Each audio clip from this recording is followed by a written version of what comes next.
Did I really see that? Special, yeah. Get your gavel, man. Is this under a special, Julie? Is that, okay. Killing me. Make sure we gotta get that gavel over here. I'll open a special meeting. What's the date today? July or August? August. August 3rd, 20. It's Kevin's 21. birthday, you should know. Hey, right. Happy birthday, Ken. Let's get started. All right. We got Kim with us. Anybody else That is it remotely. remotely? Okay. Okay, we'll just go ahead and start the meeting. Okay. Just have to roll call on this now. I know that I am. Special. Okay, Ruth Ann said no. I know that I am. Okay, Ruth Ann said no. Okay. No, no, no. All right, so how do we want to tackle discussion? Do we want to discuss refinancing of bonds first? or- Let's start with refinance. Okay. Let's do that and then we can move on. Let Joel Scott, you know, We've talked about that. I guess go over the options on refinancing of bonds. Sure. Go ahead. All right. So I think we had talked back in March about looking at refinancing the stormwater bonds. Those are the RD bonds, so they had the longer 40-year term when they were issued. We're still in the process of looking at that. Like you had mentioned earlier, interest rates have went up a little bit as we move through the year, and then it seems like they've come down a little bit here recently. So we'll look into refinancing that. And then the other one we're looking at is the water bonds. There's the Series A and B that are outstanding that we'd look at refinancing. The Series A has a little bit higher interest rate there. The Series B, I believe it's 1.79. So we'll look at trying to bundle those together, seeing if we can do a refinancing. And if we move forward with water bonds as well, what we can do is go and do a new money bond with a refunding together. So by doing that, you're going to save out on some of those costs of issuance for legal and municipal advisory. So that's one thing we'd want to look at for the water then as well. What was the A bond again? I know it was on that report. Let me grab. Was it 4 or close to it? 2011 one, Yeah. schedule 8.8. Where's this? I should have brought it. So the I'm tired. 2011 A bonds, there's about $8.9 million outstanding on that one. And that interest rate is 2.87%. 2875. And then the Series 2011 B, there's just over 5 million outstanding, and that rate is 1.79%. So that one would be much tighter to get a refunding done. The 2.87, that one with rates right now, looks like one that you'd be able to refinance. What's just estimate current market, do you think? Is it 1 something? Have you done any Or a point less? Yeah, it's probably 1.5 to 2.5 in that range. 1.5 to, okay. I mean, it definitely makes sense at 1.5 to blend it. I think maybe you talked about if we run through the same channel, no underwriting fees, somebody would absorb that. Yeah, you would do, so if you were to go ahead and do a project, which we're going to call a new money bond issue, and then the Okay. refunding, it would allocate the cost of issuance to each of the bonds based on the par amount. So when you're looking at savings, your allocation of those costs are going to be much lower for each of the bonds. Right. That's going to bump up your savings there. I guess this one's all gonna matter in if we can get that rate in 1s. Mhm. Like to definitely see if we can at least get a point less, if not more. Yep. I don't think it would make any sense. Okay. Would we re-AM it or just follow the same AM? Would we just take another 40-year AM or would we just lower? Are you talking about, you would keep the same terms for each of the bonds. So if you have 10 years left, typically you're We're going gonna to keep keep it the 10 same years. term on it. Okay. Now, the new money portion of that with your project, you would do 20 or Right. what you prefer to do there. Okay. So I guess what we need to do, obviously moving forward, to have them continue on with this. And Well, like he's talking about the new money, so Kevin, the projects that we have coming up, because I know we talked about that in the council meeting not too long ago, that we were looking at sort of piecemeal on this to basically hit it all. So we don't have to, come back in every 6 months or 9 months, oh, we need a new bond for this, putting it all together as a lump sum and then. let it flow. Right, So- well, it's a. We were looking, Two, projects, they were really looking at what projects you could spend in the next 3 years. right. And And that's right. And Kevin, how much do we have on that for these type of projects? So I know that our. Is that included in our SharePoint? I'm not sure. Yes. I think it is, yeah, Okay, yeah. I'll grab it, go grab it. Is it page, I think it's page 11 that shows on Yeah, there. I should have brought it. with all of the projects that we were talking about, we were looking at a bond of about 18 million, 18. 18 million for the new projects only? new projects only Water. for water. Just water. So that's all in what we, Right. Yeah, It's that a includes all the program. projects that we talked about at the last meeting. and then we would be on top of that, we're refinancing. Correct. What are the dollar amounts for the ones we're refinancing? It was about a little over 8 million, a little over 5 million. So another, So 85. right, 13 to You 14. say 8, So 9? 13 plus the 18, so I mean, that's a considerable, Mhm. I mean, we should get, Yeah. attract some real money. Oh, yeah, definitely. And see, that's right, because when bond managers see, 5 million, 2 million, they're like, okay, when they Right. see 30, their eyes, Mhm. Yeah, 33 million is not, Mm-mm. it's not chunky. right. And that's why I thought, when it says, and you thought too, let's just bundle this thing and Mhm. set it out to bid. Yeah, like you said, doing it as a larger bond is, a lot of times on the larger bonds, we do see more bids coming in just because of the size of that. What do you need from us on the stormwater to get that going? Because the water is, I view the water separate, right? Yeah, that would be a separate. So what do you need from us to go? Just- To expedite that? This is Kim, yeah, this is Kim. All the legal approvals are done on the stormwater. Excellent. We have, It's just, Dave Vitelli now. just putting it You're in the together. hot seat. We're on the hot seat. So when can you expect? I guess there is one other, well, we have the legal approvals. We should discuss how you want to go about marketing the bonds, whether we want to have some sort of quasi-competitive sale or negotiate directly with an underwriter to get this done. So that you have a choice there in how we go about that. Now, going to market's going to be a different on the fee structure. We explained them that how that is going to be different if we do a direct underwriter fee wise and then taking it to market. So they understand what the fee structure is going to be. Yeah, I mean, the pricing is going to be a little bit is how we think the bond is going to be viewed in the market. The stormwater is a lot smaller utility, a lot less revenue. That one probably does lend itself to doing more of a negotiated route and working with somebody so that they can go out and find a buyer rather than taking our chances on a competitive sale. So on the stormwater, that's probably the way that I would lean.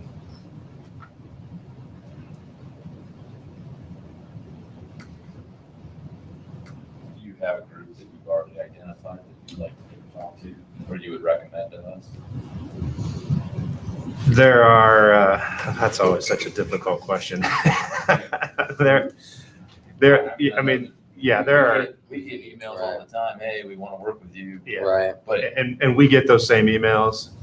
And actually I've got one sitting in my inbox right now on the stormwater deal from an underwriter that we do a lot of work with. And he's reached out in the past and has done some of these longer term RD refinancings in the past. It's Landon Bain with Baird. And yeah, he's probably reached out to, I'm sure. So if you're comfortable He's with, worked a lot with, he's worked a lot with Kim. Yeah. and our other council. So Yeah, and maybe if that's talking, we can, sorry. Hey, Kim. Hey, maybe it wouldn't be a bad idea to see what his numbers are. I mean, Landon's done tons of these and he knows the RD structure, on refunding these. But, Scott, we can do, this is a refunding, we obviously can negotiate it legally, but also with the new provisions for council cities, we can negotiate the water too. Right. So just let you know, as long as we do a bond sale before July 1 of 2023. Yep. And I'm not jumping ahead, I'm just thinking out loud. Maybe on the stormwater, it makes sense to do kind of the soft push out by the town on, hey, here's the structure, kind of a soft term sheet, and then see if people are interested, and then you could kind of decide whatever you guys decide.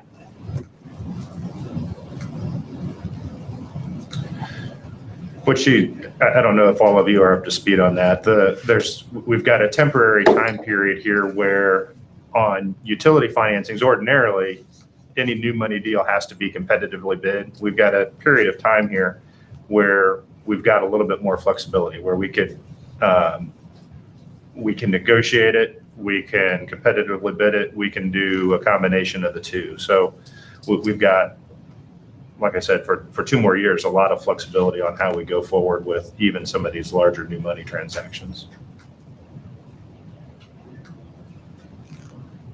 And not jumping ahead, but with respect to the water, it's like you have potential on a multi-person issue, we can talk about that when we get to the water, but we can talk about kind of options on that. But on the stormwater, Scott, I'll refer to you obviously on how you want to set it up, but I think, kind of what you talked about, like a kind of a soft scale, meaning send out kind of a preliminary term sheet and say, here's what we're looking at, and see if you can get people to respond. Some of them just won't respond at the time to maturity, but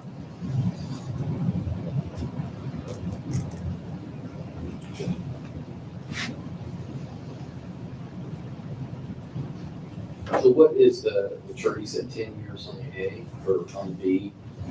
And the A, is that longer? That's what we're talking about, having a problem with refunding people wanting to go in and do it because the aim's so short. No, it's actually on the Other stormwater, way with it around. being so long. That one's about 30 years. Usually, once you get out past 20, you're going to lose some of your buyers Right. just because the term's so long. So what is the A? What is The A matures on 12/1/2030. 2030? Okay. Same with the B. Okay. So the refunding will probably definitely have Mhm. some, that shouldn't be a difficult doing that. It's just the new money stuff. Yeah, you'll have lots of interest on the water deal. Right. It's the stormwater that is going to be the Right. challenge. has Landon given you any preliminary numbers, Scott, on the stormwater? We have, he sent me, so I was out on vacation last week, and right before I left, he sent me, I think it was on this one, he sent a very big picture run, so I haven't had a chance to look at it yet, but I think I do have some. No worries, yeah, I was curious. So I I mean, think, again, I agree with you, Scott. He knows the RD world and he knows the 30 years. And the most important thing for the town is that it's fixed rate. You know what I mean? That you can't do a variable rate. So that's, on the 13 or 14 million, the refunding, that's pretty low hanging fruit. So, Water. What's the stormwater? well, that's what that's It's a little over $1 million. Yeah, we just need to get that done. get it. You need to Okay. reach out either softly or however you want to do it to whomever. I don't want to speak for everyone else, but I think we just want to get that done Yeah, I just got this. on the stormwater and move forward. Is this a consensus item or is this a vote item? David? What do you He didn't say anything. anything. Maybe just to cover yourself, maybe do a vote. That's what I was gonna say, yeah. It doesn't even matter. I mean, we're not, It what was are we voting on? That's not She a said- Well, yeah, just to go out. We just want the We don't want information. consensus. Yeah. We want you to go out and get Yeah, us a we- bid to do the work and get it done Yeah, we can do that. so that we come do that. Then we can Yeah, vote and on that. again, this is Kim, it doesn't tie you, I mean, once paper really gets it out of the town, that you're not tied to anything yet. I mean, not until you actually accept the proposal and sign the PPA, so the bond purchase agreement. So getting those solicitations is legally, you're not bound to any of that yet until you guys make the call. So then we But we vote on need, that. then we vote on that, right? We- Right. We need to get that, we'd like to see that in 30 to 60 You days. won't even have to vote on that, you already have that in your bond ordinance approvals. But you will, Scott and his team will send you kind of the proposals, and you guys would have to formally accept them, for the underwriter or the bank to kind of lock in their rate, but you already have all the approvals in place for the actual refunding. It's just getting the actual numbers and who you want to work with on the deal. So Okay, you're good right now. Just So- stormwater bond ordinance. We're just on Hit stormwater, that I'm getting confused. March or April. Stormwater, I'm sorry. Stormwater, I'm on okay. stormwater. That's confusing. You'd still have to We've get, already adopted that ordinance. Right, So, yeah. okay. It's the new- When did we adopt that ordinance? that. I don't know if Kim has it exact, it's probably March or April. Yeah, I don't have it in front of me, but you guys have done all the kind of Okay. what we would call bond side of the world for approval. Now it's just getting rates and then deciding who you want to go with based on that net interest cost to you. And then we'll sign the bond purchase agreement for the stormwater and do closing documents. So stormwater, we're good then. Okay, okay, so then on water, okay. I'm on the same page now. Okay. so in the next 30 to 60 days, you'll give us, on stormwater, we'll get some kind of soft term sheet or information on the direct negotiated deal with which party. So on the water, we've got to get all the legals in place as well. So, No. I was just talking stormwater. No, only on stormwater. We haven't addressed the water yet. Right, so that's stormwater. So you're gonna reach out to Yeah. whomever. okay, yeah, I'm sorry. I thought you switched to water. No, But no, yeah, no, yeah, it's yeah. just storm. Yes. Now on water, we have Yes. Right, a lot more dollars at stake Yeah, and can Right. probably go to an open competitive bid is what you're recommending. and that's a lot, the storm or water, excuse me, is the longer term. No, it's the short, Stormwater is the longer term, water. the water shorter, is a shorter term. Okay, so that, the refunding portion, yes. right. We want to try to get that lowest rate, but we'll see I think we have to go competitively on that because Well, we want that, 35 million or 33 million. yeah. We want that rate, so. Okay, so what do we need to do on water? So on water, you need to determine the capital projects that you want to go out and bond for the new money portion. I know we had discussions on this and there was, I think, items in here that I don't know if they're necessarily 100% you wanted to wrap them into this financing or not. Part of that's what can get accomplished in the next 3 years. And then once we determine that, we'll size that bond into our final rate study. And rates will need to be adopted to issue the bonds. And then you'll have to adopt a bond ordinance to go out and issue those bonds. So some of these things can be done at the same time. What level of detail do we have to have for the capital projects? This is Kim. I think you need a reasonable expectation and we will need a reasonable description. I don't need like linear pipe. I don't need, that level of detail, but we will need a pretty good description of those new money projects. And when you say, Not down to linear pipe, not down to, parts, but I need like, renovate existing, water treatment plant, including but not limited to, and then kind of give me some description of what that means. I can't just have renovate water treatment plant. right, Kim, so in our world, if we're gonna renovate the water treatment plant for whatever the amount's gonna be, Yep. we would put that out for bid and all that information would come out.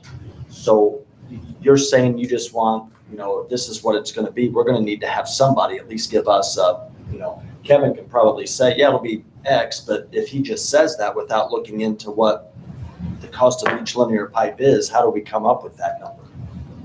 So, So for federal tax purposes, the most important thing when you issue tax exempt bonds is that you don't overissue and you don't underissue. Underissue, I don't know if the government really cares. They do care if you overissue. Because they don't want you out in the tax exempt market with more than you need. So I don't think that you need a formal bid back. I mean, it's up to you. If you're more comfortable waiting on getting formal bids back, I don't think that that's a problem. Make going 3 years out on projects, right? But if you have, you know, your town engineer or your town superintendent work with an engineer on trying to get a reasonable expectation of what those costs would be, that would work.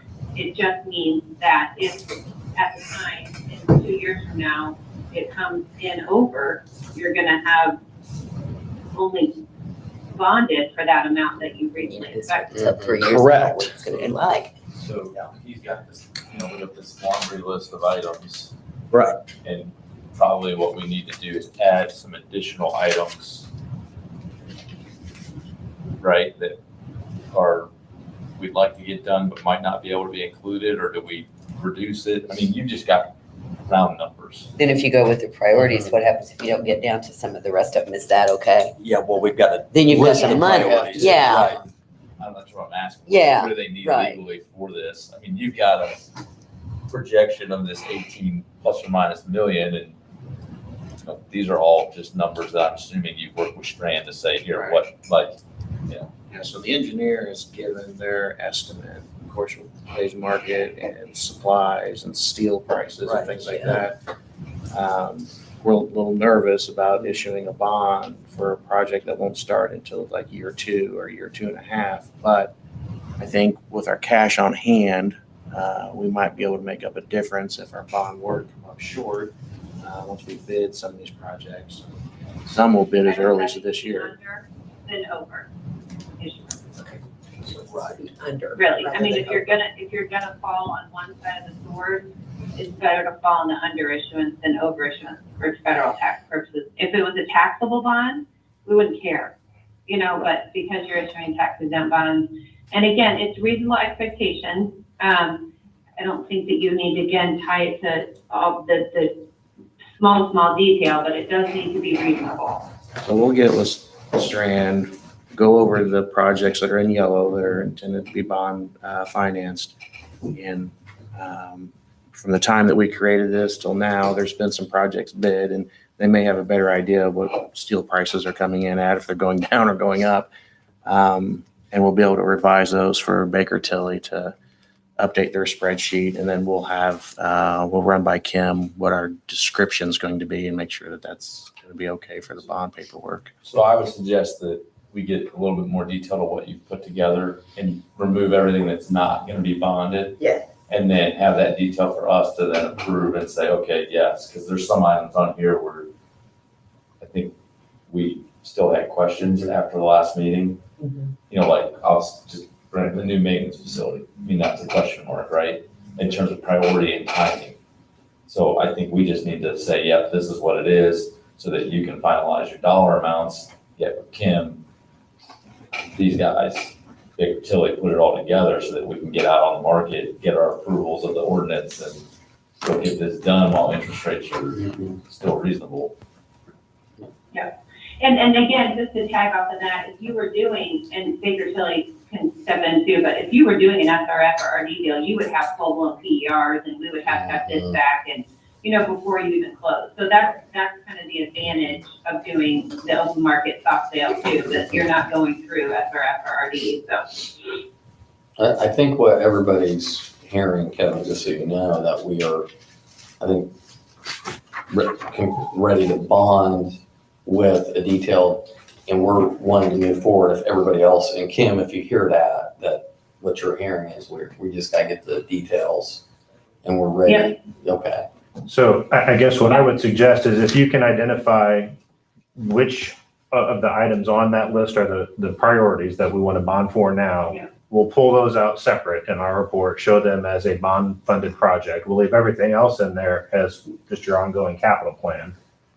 And then calculate the user rates that are necessary to support that. Then worst, if down the road there isn't enough money, we do the bond issue, there isn't enough money for whatever project, when we bid, you either delay it, don't do it, you throw in cash that you have. Yep. Or worst case, we go issue another small bond to pick up that and whatever other projects are next.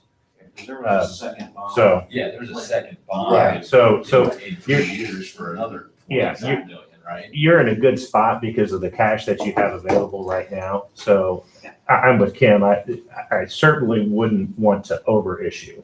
And I No. think you've got flexibility as far as underissuing right now. Yeah, and you know what, thinking about that, Scott, we could actually in the bond ordinance for the water, just put, the project's gonna be funded with bond proceeds plus other, available funds in the account if necessary. Give them just the opportunity to kind of be flexible. But Definitely. I really, really wanna make sure you guys, I would rather you under issue than over for a lot of reasons, so. In the same time, same philosophy for wastewater, right? Same list of projects, they'll pull them out, separate spreadsheet. Yeah. Okay. Same with really electric too. Yeah, they like. Yeah. We're in the same boat really for all of them. It's determining the projects that you're comfortable bonding for and spending the money in 3 years. And then figuring out rates and then going forward with the bond ordinance and selling the bonds. And that, we keep saying that 3 years. There are tax provisions, and Kim can speak to this in more detail if we need to, but there are tax provisions that require us to spend down those proceeds within a certain amount of time. So we don't want to go and issue this and then have those proceeds sit there unspent for a long period of time. So we need to, as we think about priorities, we need to, with everything going on and contractors being busy, how much can we get done reasonably? And again, I'd rather you guys just fall on in 2 years from now, do a smaller issue that we had to kind of make up for some of that than over issue. On in 2 years, when the next big project comes up for the next, then we can just throw it into that as well. Yeah. Yeah, Yes, because we're anticipating, Yeah, if you look out at 24 and 25, we're looking at another, 15 million, 17 million. Yeah, you got, So, you got some big things coming up. yeah, So to keep things moving along, are we okay with coming back to council on the 31st, which is your next day meeting?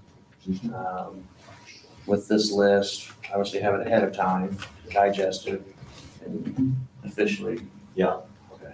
so then we gotta get the ordinance for it. And we we'll, have the ordinance by then, so we can do it all, loop, or do we need to do it? The ordinance also has a public hearing, I'm pretty sure, right? well, you're gonna have two ordinances. You'll have a rate ordinance that has a public hearing, Right. and then a bond ordinance that doesn't. Okay, the bond ordinance does not need a public hearing, the rate ordinance does. correct. Wait, so can you back up this, Kim, for a second? So when is the next council meeting? 8:31? That's our next day meeting. Next day, We have a meeting, So do you, but we won't be ready by then. no, so Scott, do you want to talk just kind of, I'm just thinking preliminary, do you guys want to introduce the rate ordinance at the 8:31 meeting? And then adopt it at the following meeting in September, or what's the timing on this? That's fine. Yeah, that'd be fine. The September meeting will be the 14th, might be a night meeting, which might be good. Because you folks the opportunity to come. Anyway. If we're- So we talking about having a public hearing on the 31st, on the 14th, public hearing on the 14th, September 14th, okay.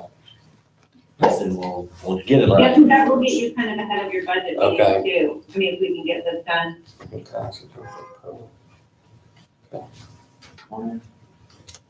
The only thing I'll throw Does out, that work for you guys? yeah, that works for us. The only thing I'll throw out though is just consider the perception of showing up on the 31st, hearing us tell you, although I guess you kind of talked about what the potential impact and rates would be. Yeah. There's just always a public perception about showing up and having a rate ordinance to introduce if you haven't heard about the rates already. But Mitchell was here last week and you talked about it. So I think you've got that covered. Another thing I think Public, this is public right now. we had talked about rates at the last meeting, Yeah. and we keep bringing up the possibility of phasing that in. So that's something we'll need your input on once that ordinance gets prepared. Is, do you want to go ahead and adopt whatever the proposed rate increase is in just one phase, or is it something you prefer to phase in over a year or two? Depends on the increase.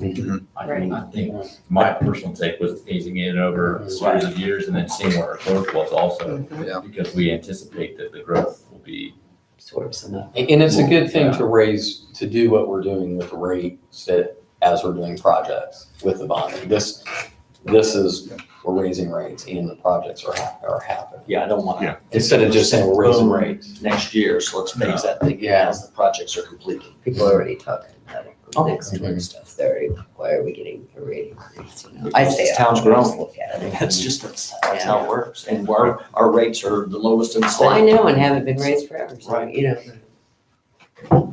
Okay, well, we can structure a phase-in to meet the requirements that we have to from a bonding perspective, but try to spread it out as much as possible. Yeah, and then one thing we talked about was that gives Yeah, them an yeah. opportunity to look at the growth. Go ahead, Kim. Yeah, just to tag off of that, it would be nice to do the introduction of the rate ordinance bond marks at the same time, because that will tie you back to those projects. That's what someone was talking about.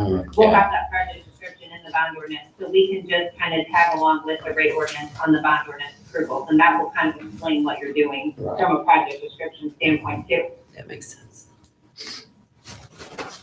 if that's okay. So Kim, we'll get you parameters in the next week or so, once we've got the projects finalized. Yeah, that'd be great, and then I'll just need a project description and email is fine. You guys can just send it to me by email or a Word document, or just in the body of an email on the project description for the new money water. Okay.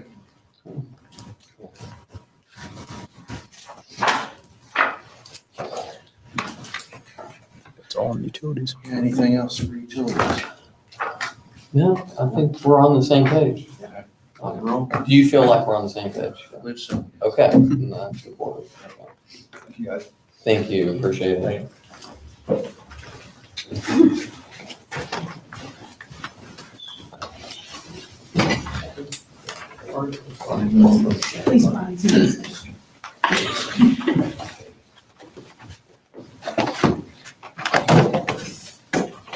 So I think we're up to the police station now.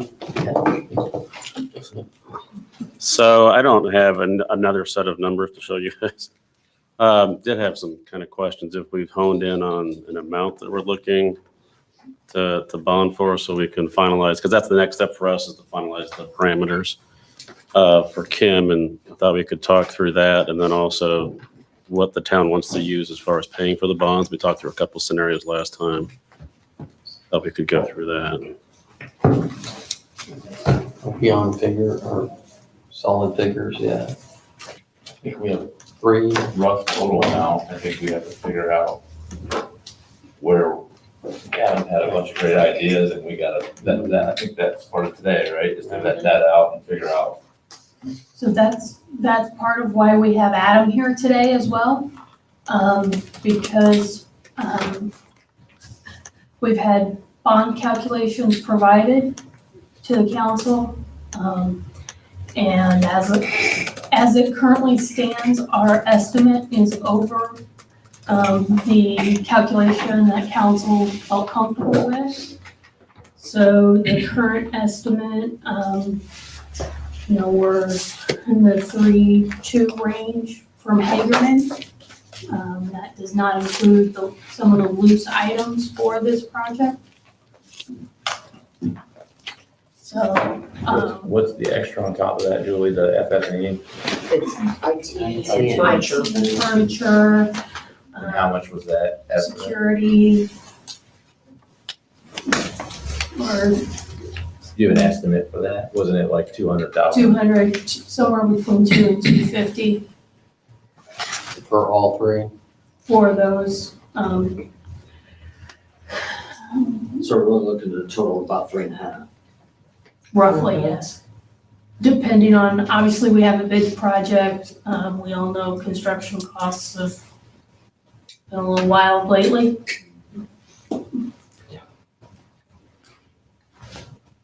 So even if we pay off the bond that we have that's restricting some of our, what's the name of the, We can't. Our debt limit. so we can't even get there no matter what. But Adam, I don't know if you were here when Adam had the. Yeah, I did, but I saw the calculations. Yeah, I mean, there's a variety of ways we can do this, so that I think the bond amount, 2.5. I think we were looking at 2.25 or 2.5. and then trying to bridge the gap with multiple other options. I have an update on those three too. Yeah, I don't know when the right time would be, but I'm happy to share. Let Brian sit down and you come up. He just needs a number, right? Yeah. Well, and then we need to talk about the structure of it. You know, what we had talked about last time is, do you want to put a property tax in place? Or do you want to try to structure it where you use some CCD funds or other town funds for a few years? And then when the 2015 infrastructure bonds roll off, basically that debt service that was paying that now pays this bond. So you don't have a new levy, or you have a new levy that goes in place, and you don't touch your CCD funds over the next 4 years. And then that gives you flexibility. If you have another project or something you need a bond for, that you could fill in for, 3 or 4 years down the road when the other bond rolls off. So that's kind of what the structure is. I think under any scenario we're looking at it as going through the process to authorize a debt levy. And then it's a matter of, do you actually use it, or do you use other funds and have that for a backup?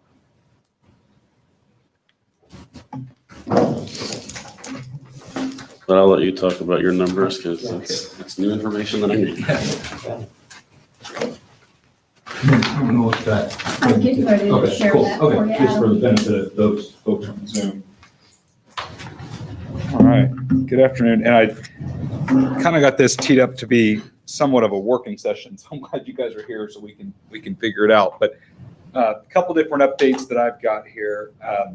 So at your July, I guess it was your July 13th meeting, we had a kind of a menu of different options that were all still very much early stage. We needed to kind of explore them.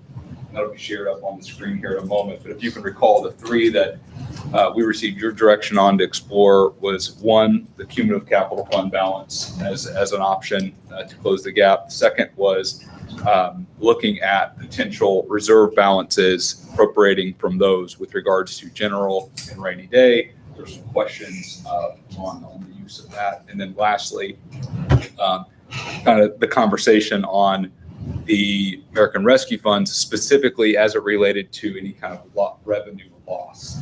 And so we've done some work and on those different three. And the first place we'll start probably is just the cumulative capital funds. So Town of Burgersville has cumulative capital development fund and a cumulative capital improvement rate fund. This year, actually anticipation of the police station debt service, there was approximately $90,000 budgeted last year in the town. That's pretty much largely still unencumbered. So that's already appropriated, ready to go. That fund has, as of at the end of July, has $422,000 in it that is accumulated over the years. And then CCI rate has $83,500. So she's gonna have to run it from here. Okay, this is perfect. This is what I want right here. So I'm talking about that kind of second bullet. I'll work back up to, really, we're all solving for the same gap, right? So that what I show is the total project budget was 3.4 million, of which we are planning right now on the town budget to address the 200,000 in equipment as just a FY22 budget item. So for the sake of transparency, we're going to fund that. The plan right now is to fund that through 2022 budgeted items. That leaves 3.2 million, of which we took the 2.5 million estimate at face value with the bond proceeds as a portion of that. So we were trying to solve for $700,000 other local sources. So that gets us back to the cumulative capital funds, existing budget resources. So looking at those two capital funds, they would produce approximately 500,000 max. That would be appropriating every dollar in the fund balance. And what would be required there is really two things. One, it'd be a special additional appropriation of council to appropriate from that fund balance. That has to go through the initial council adoption process. The LGF would have to approve that. The other thing we would need to do is just a double check of the authority. The state statutory is there, but we want to make sure that the local fund ordinance contemplated those use of funds. So CCD, for the most part, is any lawful use. It's really CCI that we would want to just double check to make sure it traditionally has a public safety benefit. So that would just be making sure we're good there. So that would, again, at max, produce $500,000 and would dedicate those accumulated funds on hand towards the project. The second thing that I would strongly recommend that you look at, regardless if you use it as a funding option for this project, is the establishment of a fund reserve policy. We've drafted one. I don't know if you're able to share that on the screen or not as well. But if you recall, it's actually the next slide. If you recall this graphic we produced on the 13th, this is all just kind of dummy data. But essentially what it's trying to do is establish for the general fund and the rainy day fund what a target balance should be. And to then be able to allow you to measure actuals against that target to see if any given time you have a potential excess reserve balance that could go towards either emergencies, revenue shortfalls, or in this case, a one-time capital project. So I was directed at your last meeting to draft a policy. We have done that. We need to share that with you and with your blessing, we can proceed to move forward with drafting the resolution. I went ahead and just calculated it initially on July's data for assuming a 20% reserve. So again, it's just kind of best practice. I think anywhere between minimum of 2 months, probably a maximum of 6 months is really the relevant range. This example we did 3 month. For the sake of the computation, I did a 20% reserve. The general fund at a 20% reserve would need to have approximately about $1.2 million on hand. As of the end of July, it has nearly a 60% reserve balance relative to its current budget. So that would have, using a 20% reserve, to be approximately $2.3 million in excess cash on hand that could be available. General fund, I measured looking at town total budget. It's actually slightly underfunded. You look at the town budget, it's under about $446,000. I'll share all this math after the meeting, but the net, excuse me, the net of all this is if you take advantage of some of the general fund accumulated reserves and first make whole the rainy day, and then net that out so that the total reserve policy is met for the town.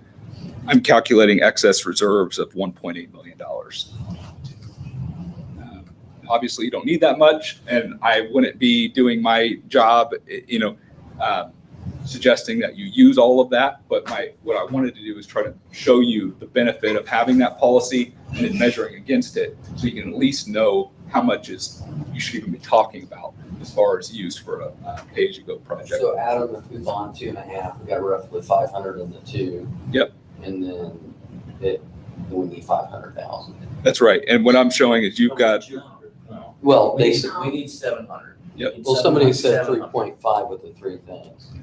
Right. The 200,000 is gonna be in the 22 budget. Okay, we're gonna budget that at 22. Putting the Okay. IT, the furniture, and security. That's gonna be in the all budget. Okay, the general Right. budget. So now we- 250,000, so where we're gonna get the other 50,000?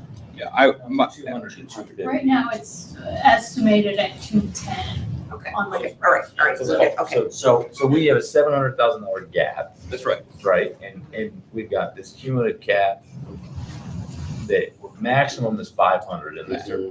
But we have 1.8 million in, after we fund the rainy day fund That's right.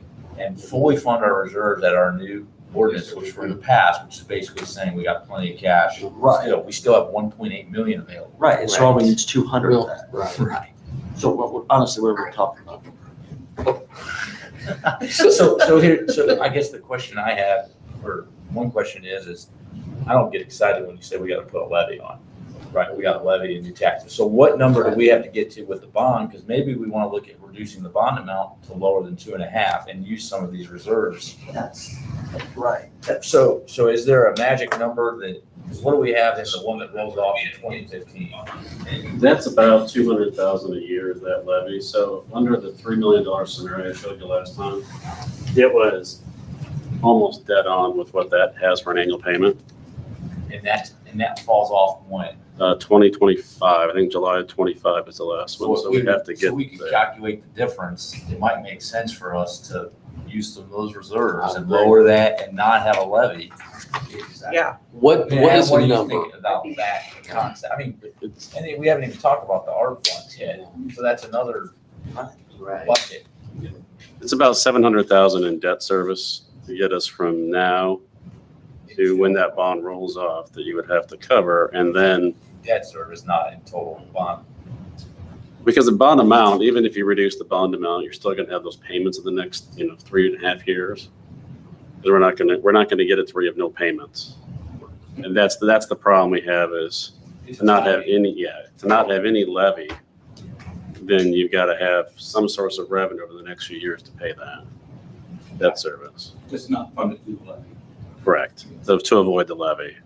Because then we get out to the point, we get far enough out, that bond rolls off, but you have that money that you can use for without putting a new levy in place. Gotcha. So there's no way to avoid the levy, at least for an interim period.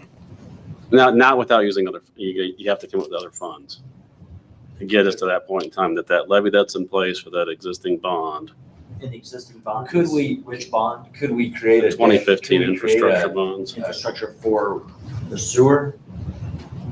No. Which one's it for? No, it wasn't. Like. Street department. Yeah, that was street. Yeah, That's right, there's it's vehicles street. on that too, I think.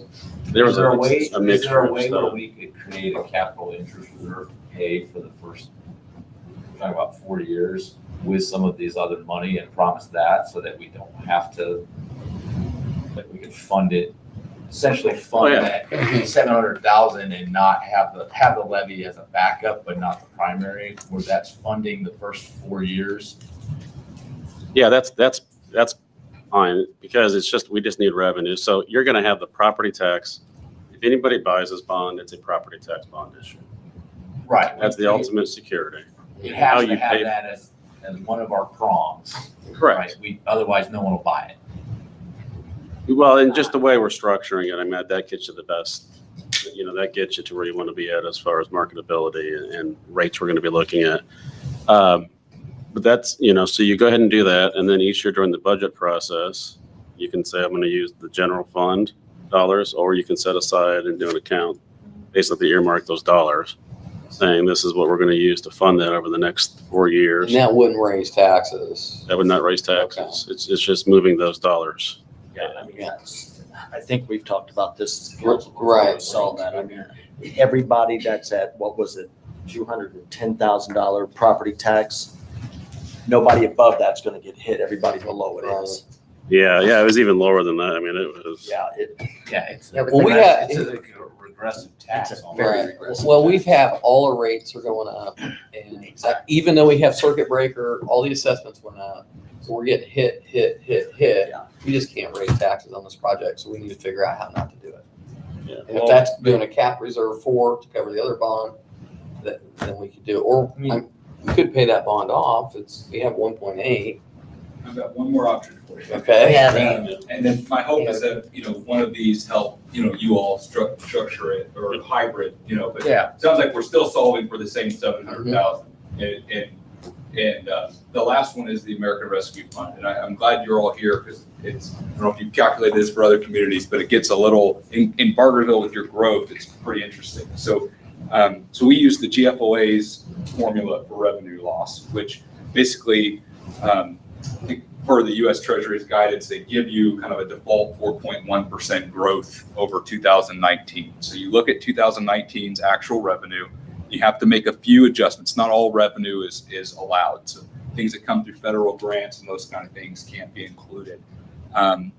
And when you compare then 2019's actual revenue minus those few exempted types of money, and you compare that to your 2020 actual. And essentially they're saying any negative delta there, any variance where 2020 was less than 2019 is loss of revenue as a result of COVID. What they allow you to do is grow that 2019 base year based on the average 3-year revenue growth from, in that case, 17, 18, 19. Okay. They essentially give you a 4.1% growth rate. when I calculated the 2019 base revenue at that 4.1%, compared it to 2020, you actually didn't have any revenue loss, okay? So you did okay, okay? Now, when I look at where this gets a little subjective is when I look at the 2019 revenue trend over what your average growth rate was, as I just literally interpret it from me reading what is included and what's not, I calculate your average revenue growth at 20%, not 4.1%. So then when you come back through and you adjust the base year for that, all of a sudden you have a $1.2 million revenue loss, okay? Then I said, okay, that's a big extreme, between 0 and 1.2. And Burgersville has quite a bit of miscellaneous income and transfer in income, there's support income and those kind of things. So I said, okay, without diving into all the journal entries, I'm just going to take those out. I'll calculate everything they have minus any miscellaneous revenue that may or may not be revenue that should be excluded anyway, right? So I adjusted for those and it came in, that methodology worked out to be an average of 9.32%, which when you compare that base year to 2020's actual, it's $575,000 in revenue loss. So really, I guess what I'm suggesting is depending on the methodology there, and we could certainly partner on that to make sure you're all comfortable, but in no scenario does it look like the 4.1 default rate is going to trigger that. But when you override that because of your growth, your actual average growth is 20%, even being super conservative with stripping out all kinds of miscellaneous revenues. I'm still coming in at 9.3%. In those scenarios, that's generating an additional $575,000 of proceeds. And depending on how literal you want to read the use of that, could be as high as almost 1.15 million in revenue loss. Adam, when you say proceeds? Yeah. What does that mean? Money coming to us? From grants, you mean? Right. Yeah, so any type of revenue that was booked that was really a result of a federal grant has to be excluded from the revenue calculation. Property tax revenue and fees. That's right, yep. And that's why I try to be overly conservative and just strip out all inter-fund transfers, any transfers in, any miscellaneous. So what it's effectively doing is looking at that adjusted revenue, and I'm happy to share all this with all of you and we can collectively land on a methodology. But as I understand it, the way this will work then is you have, you've been provided as a non-entitlement district, you've been provided an amount of dollars, a pool of money in that rescue fund. There's various different, very strict criteria. One of the most flexible buckets of expending the money comes really from the use of revenue loss proceeds, because it's pretty straightforward in how it's written, is that it's really if you pass that test, as we talked about on the 13th, then that amount of money can be used for any provision of government service. So a lot for you all to consider. My job was to try to provide 3 different buckets.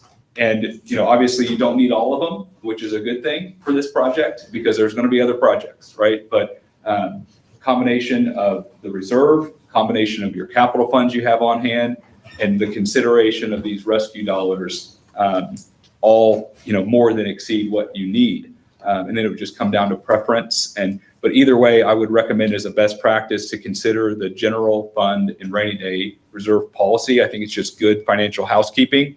And whether or not you use $1 of that now, or you just want to know it in the future, it demystifies and answers that question. How much should we have in rainy day? How much should we have in general fund? And it becomes a mathematical exercise each year to empower you all and then any future council members for that matter as well.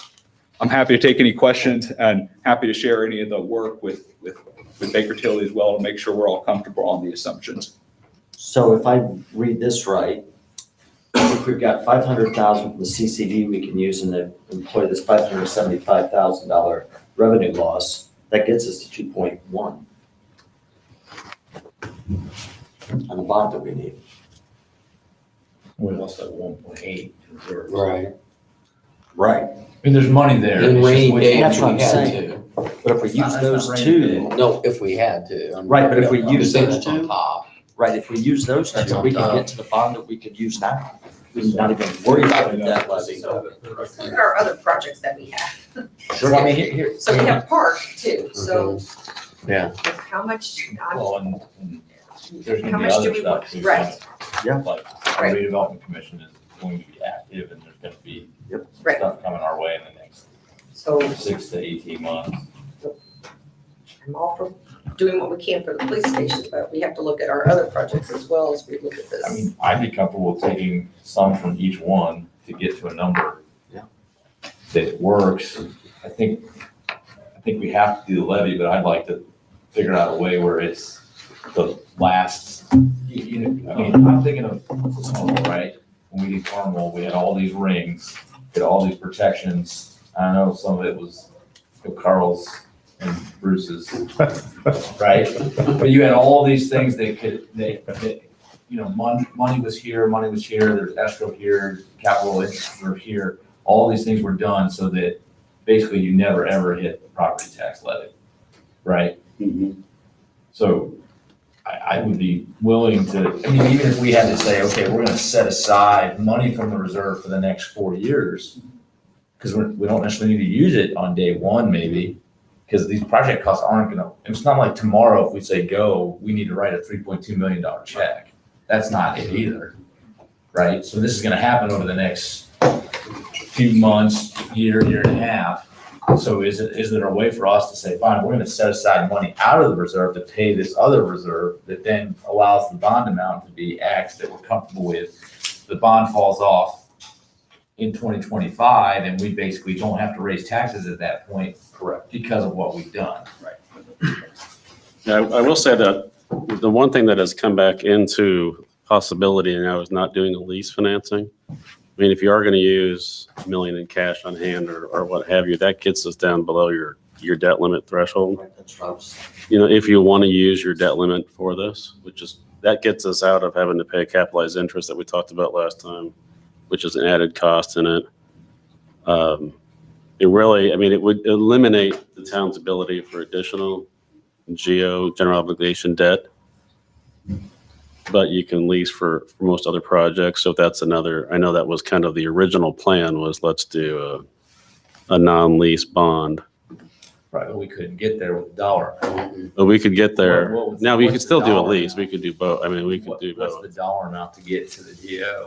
Well, before even looking at the July payments rolling off, it was 2.1. So you're going to be going to be north of 2.1 now in debt limit. if we use the 575 and the 500 we've got, we're at 2.1. Well, you have, I mean, I think you have 1.8. Yeah, Right. you have a total of 3, just call it 500 for easy math, because I'm not that smart. You have $2.8 million in these 3 buckets, roughly.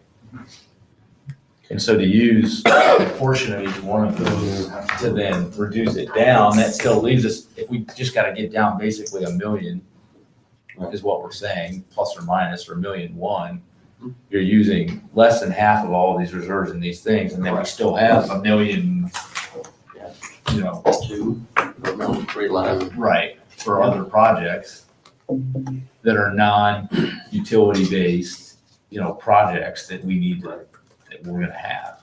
And Anna, if we do this with the revenue loss, what's the time frame on receiving those funds? Yeah, so the portal just opened up, and I think the timing's pretty straightforward. I would need to research that a little bit to see what exactly the timing would be, but it would be measured in days or weeks, not years. So the only consideration we'd have to have is the tranche phasing, but in this case, we're not talking about even coming close to half of the total allocation that the town got. So I don't think that would even be an issue. In your calculations, what you think is 575 is the floor.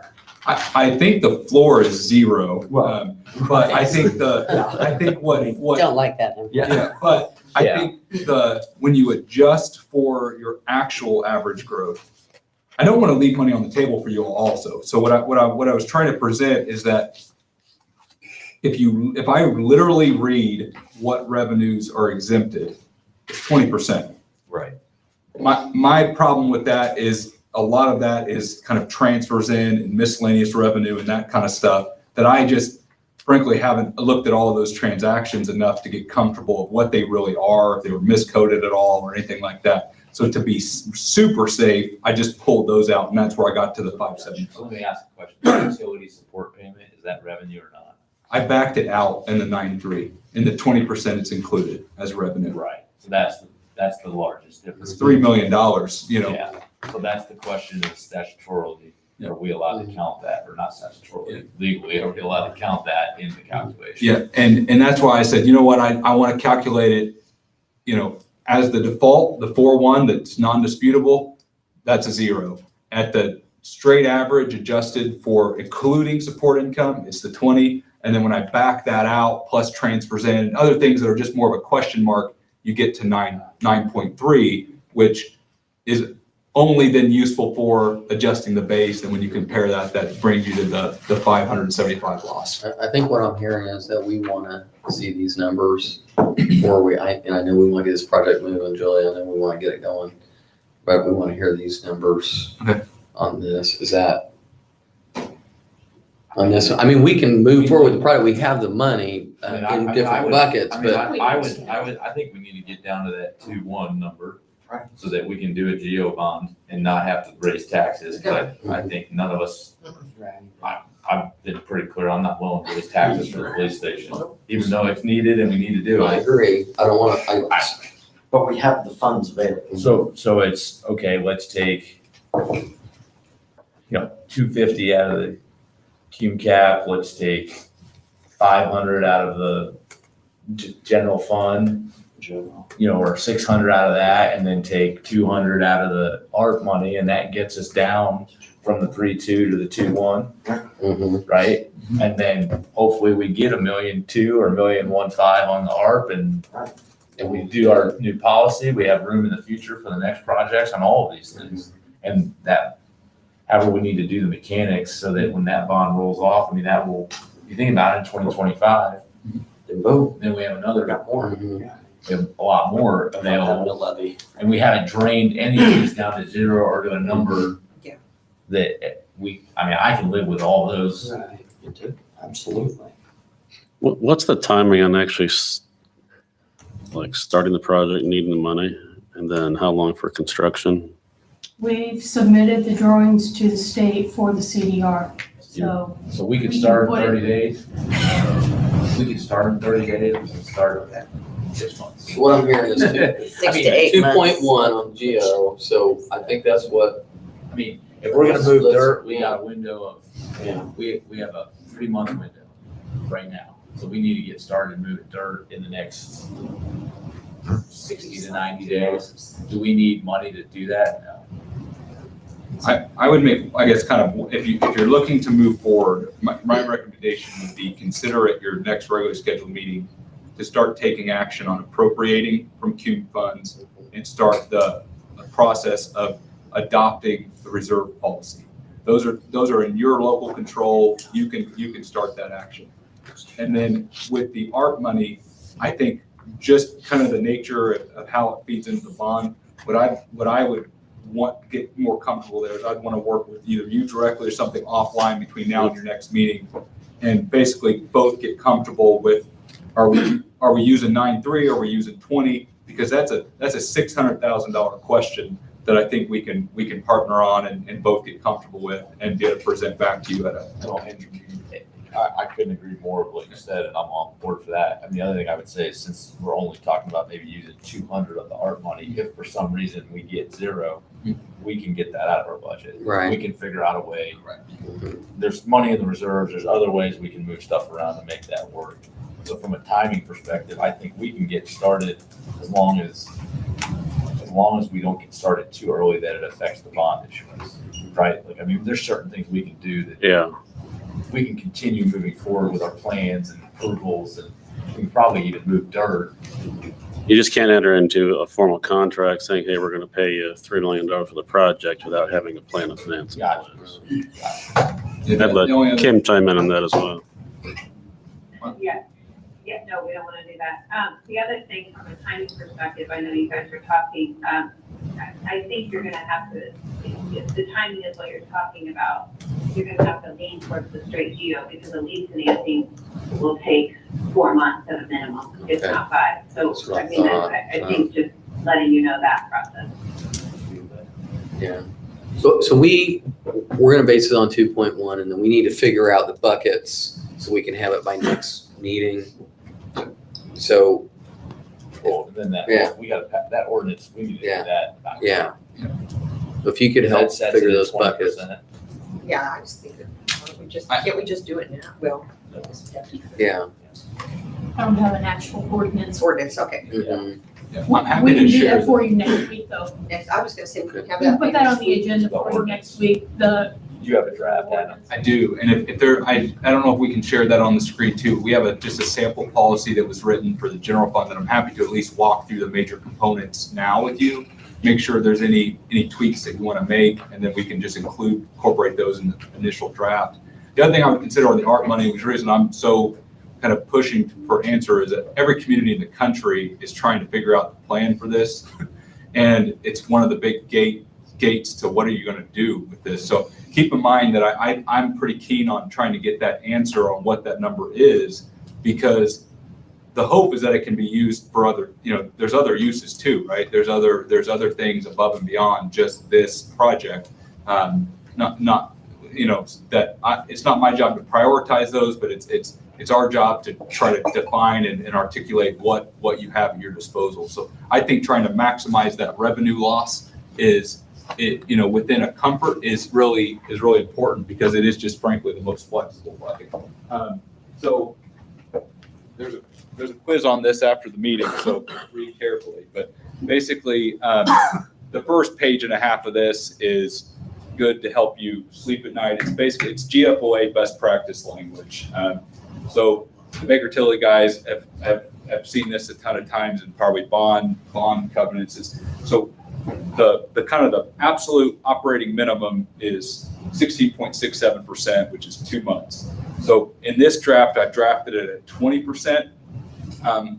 I have personally been involved with communities that have had this as high as 50%. The problem with that is, in a very, very low interest rate environment, you end up accumulating a lot of cash on hand. And frankly, we're only measuring this off of 2 funds. You have a lot of other funds that have cash balances too.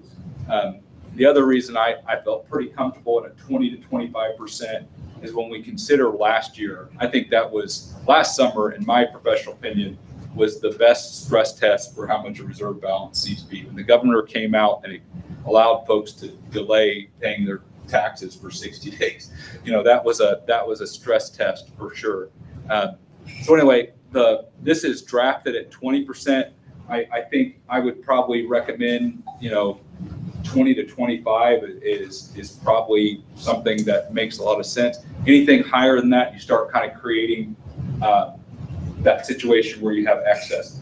So That's where we are right now. Correct. We over reserve for ever and have cash that we're making no interest on whatsoever and not doing anything with it. That's right. And then the other way to think about this is then you don't want it so high, because effectively what we're doing is we're going to basically account for a percentage of your ending reconciled available cash as non-spendable. That's going to be your floor, right? You're going to basically say, that's the line. We're never going to go under that. And if we do, then there's all these triggering events that happen, right? So this policy has been drafted to try to not make this administratively burdensome, but at the same time give you all the kind of controls. So the first thing I would say is you'll see everything is kind of target language. So we're not making it as kind of a hard requirement. We're making it as a target so that operations don't stop if you hit a certain cash balance. The second thing is it adds in all this language for, okay, well, if you want to then use, how do you measure excess? Do you want to use it in a case of emergency? So this page really just talks about kind of the one-time use, which is what this is intended to do. Basically what it's trying to say is if you were to go to use these funds, it's really intended for kind of extraordinary, one-time type related things. It's not meant to be, it's obviously not a permanent funding option. Second aspect is it just kind of iterates the fact that as you go to market with different bond issuances, there may be, especially if you get into a public offering, benefits long-term to any rated debt down the line for the town, as well as just, obviously, that's just financial 101. It's just trying to show that you have healthy, stable reserves. And then in this case, you could point to the policy. And then I think the last page just starts looking at example uses. So here you have, kind of any state elimination of revenues, any kind of large drop in revenues, any unexpected delays, obviously any kind of dramatic economic events, but then also any kind of one-time capital project needs in this case. I put an example calculation down there just for everyone to kind of know how this will be thought about. There are various forms of these where these get they get pretty complex pretty quickly. I have tried to draft this in a manner that is super simple with regards to calculation, so that anyone with has read the policy would be able to, any time to the penny, be able to calculate what the reserve should be. So at a 20%, essentially you adopt the budget. So this October you'll adopt a budget. We'll take that adopted budget for the general fund and that adopted budget for the town, times them by 20%. That becomes the record keeping for that incoming year. There's some language in here that just basically says to you all, if you do an additional appropriation or anything like that, you just want to be monitoring that, right? I don't necessarily think you have to update it all the time. That just kind of creates an administrative challenge. But if you do approve a large material change in your budget, you just want to have that consideration of what that may do to your reserves. And then I believe the last page, what do we got on there? Yep, and then just this would be an example calculation in year over year. So in this case, let's just assume fiscal 21. You had a calculated reserve of 2 million. You had a mid-year actual balance of 3. You have an example excess reserve at that point of time of $1 million. You pass a budget in this case. Now the budget likely has increased, so your reserve has went up for the FY22. So now you have a mandated minimum return of 2.1. At that point, check in, you have 2.5, so it goes down to 4. So anyway, it's just super, I tried to keep it simple. This is for the general fund. If you like the structure and the language, you would effectively have one for both. Okay, you'd pass one for general, one for the town. The town would really be tied to the rainy day fund, and it would be calculated on the rainy day balance divided by the town total budget. So happy to take questions or any feedback, but otherwise, if you directionally, if you're good, then we can incorporate this with a cover of an ordinance and submit it at your next meeting. So Adam, if we do 25%, what's that look like? Off the top of my, 1 second.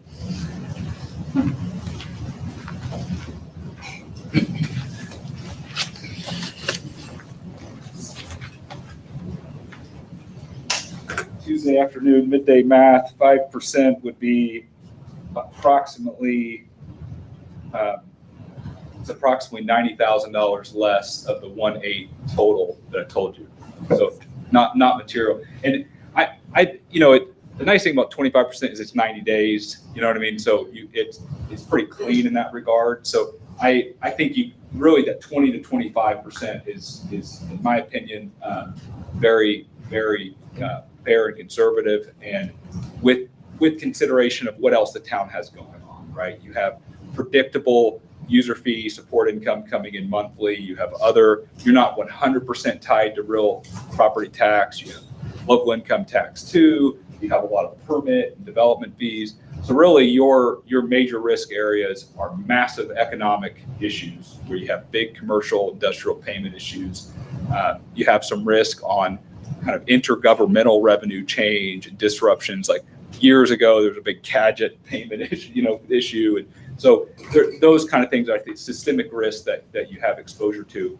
I say all that just to say that a 3-month reserve, I think in light of how rare those happen, and also the other reserves you have and other funds that the town controls, I think that's fair.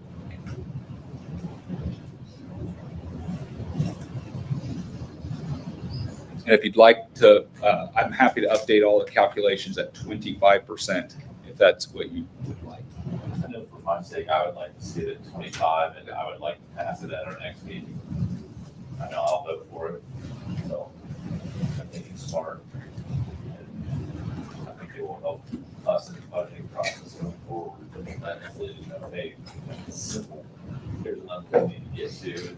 So we can avoid some of the issues that we have right now where we thought we were broke. But yet we have millions in reserves.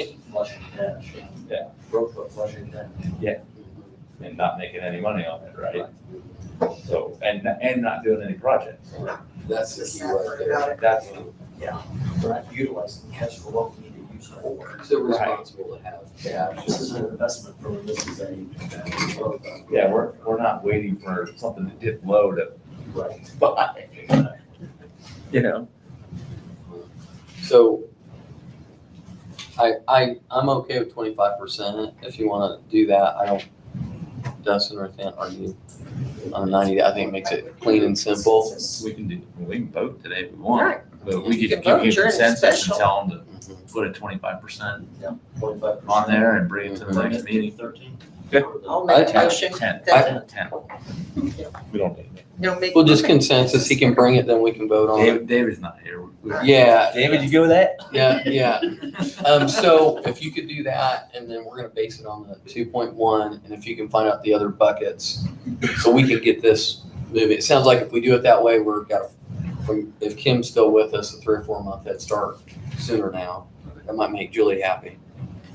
And So when do we find out when we get or how much we actually get from the American Rescue? That's pretty well already determined. Is that the 1.6? Yeah, I think it actually came, it got revised. I think it's closer to 1.4 off my 1.4. memory now. I think the second phase, I can get the gross number too, but I believe there was actually a revision to that, and I believe it's 1.4 yeah, And we That's- already, those are- do we already have those funds No, that they're coming? the funds are coming. The portal just opened, I think, last week for.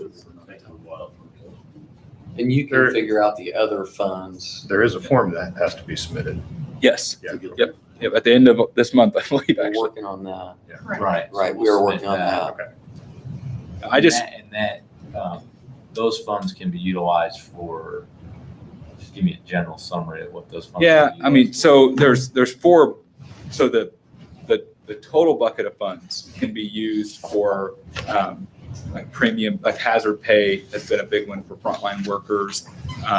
There's the kind of direct cost that were in response to dealing with the pandemic. Okay, and these are really kind of frontline type emergency response type things. You can do support to businesses and nonprofits. You can return it back to the state if you're in that type of a mood. You can also, I've heard precisely 0 people choose that option. Yeah. What you do when you get up to 2024 and the Yeah. last thing, you got money left. And I don't have the exact You language don't in front have of money left. And I think the other area that is pretty fantastically broad is the utility and broadband line. It's in the language, it's like, I think it's like a sentence long, and it basically just says, for, I think it's water, broadband, and Water, sewer, broadband, yep. yeah, and that's all it says. It's a sentence.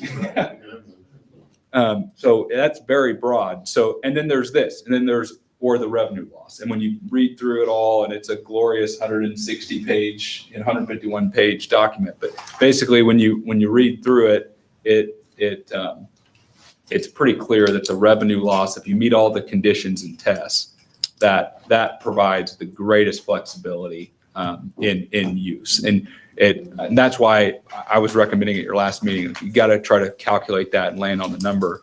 And if we can follow up and kind of align on that, then I think at your next regularly scheduled council meeting, we'll be able to nail in precisely if we're comfortable with a 9.3 or 20% average return. But on that American Rescue, it's not, that's different from the ARP, or no? No, it's the same thing. ARP is the American Rescue Plan. Right. Gotcha. So we had CARES money already, Right. which is That's about different. a $250,000, which we already put towards excessive Or frontline pay. Wages. Call it that. Mhm. And so, so of the total bucket of overtime pay. the total amount that the town got as a non-entitlement unit based on those kind of initial demographic details, it's funded in two phases. So you get half this year, half next year. You have to adopt a plan. You got to submit the form by the end of this month. You've got to kind of jump through all those hoops, and then it's your direction, based on how to do it. And I am very strong recommending that every community really think hard about the use of those funds, because I've only been in local government finance 10 years. I have never seen a year such as this where there's this type of opportunity from a funding standpoint to be used. So I think in 4, 5, 6 years, it'll be pretty clear which communities really leveraged those dollars, to really respond. I think I'm not an attorney, but my intent, my understanding of it is that it really is intended to kind of make whole and help drive economic activity back to the community. So that would be my other recommendation. We'll prepare the reserve policies, but then we can finalize the actual American Rescue dollars, both in the amount that you actually get, how much you're getting this year, what the process looks like, and then ultimately the revenue loss calculation. It's different than a lot of plans. Usually you get federal funds, you got to use it in 6 months, 12 months. This is one that you have years to kind of plan for. So we don't want to have knee-jerk reaction. Let's first shiny object, pay for that. It's kind of like Adam said, you kind of leverage it. How can we use this money to really get the biggest bang for the buck? Can you make that money go further than just simply the dollar amount? Right. So that does make sense to have kind of the upfront planning and really kind of think about what are some projects the town has, so you can kind of try to leverage those dollars to go even further. Any other questions? Julie, do you have anything? Those were the 3 topics for today. Okay. Kevin? Good. No add-ons? No. Okay. Do we have to sing happy birthday? We can if you want. Ruth Ann can lead us. Yeah. But happy birthday, Kevin, anyway. So. Make sure that's in the notes. Yes, in the notes. Okay, do I have anything else? Thank you, everybody, for coming today and all the good information. Very helpful. Yes. Hopefully we can continue to do this kind of stuff to get our projects moving and, got a lot more stuff. So, okay. You want to adjourn? Second. Okay, we're adjourned. She's quick on it. There you go. I was trying to be you. Can I say that? This is-